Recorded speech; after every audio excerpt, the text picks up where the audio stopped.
والله يدعو إلى دار السلام ويهدي من يشاء إلى صراط مستقيم.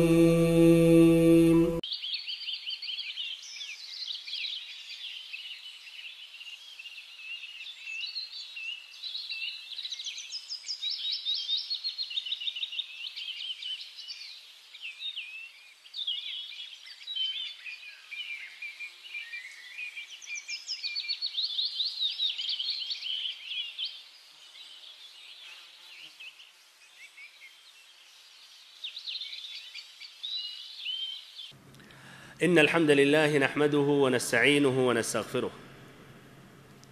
ونعوذ بالله من شرور أنفسنا ومن سيئات أعمالنا،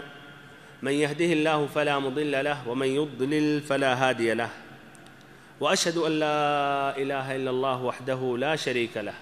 وأشهد أن محمدًا عبده ورسوله. أما بعد، أخرج الإمام البخاري في صحيحه عن جابر بن عبد الله رضي الله عنهما أنه قال: كان رسول الله صلى الله عليه وسلم يعلمنا الاستخارة في الأمور كلها كما يعلمنا السورة من القرآن، يقول: إذا هم أحدكم بالأمر فليركع ركعتين من غير الفريضة ثم ليقل: اللهم إني أستخيرك بعلمك وأستقدرك بقدرتك وأسألك من فضلك العظيم، فإنك تقدر ولا أقدر وتعلم ولا أعلم وأنت علام الغيوب. اللهم إن كنت تعلم أن هذا الأمر، ويسمي حاجته، خير لي في ديني ومعاشي وعاقبة أمري، أو قال عاجل أمري وآجله، فاقدره لي ويسره لي ثم بارك لي فيه. وإن كنت تعلم أن هذا الأمر، ويسمي حاجته، شر لي في ديني ومعاشي وعاقبة أمري، أو قال عاجل أمري وآجله،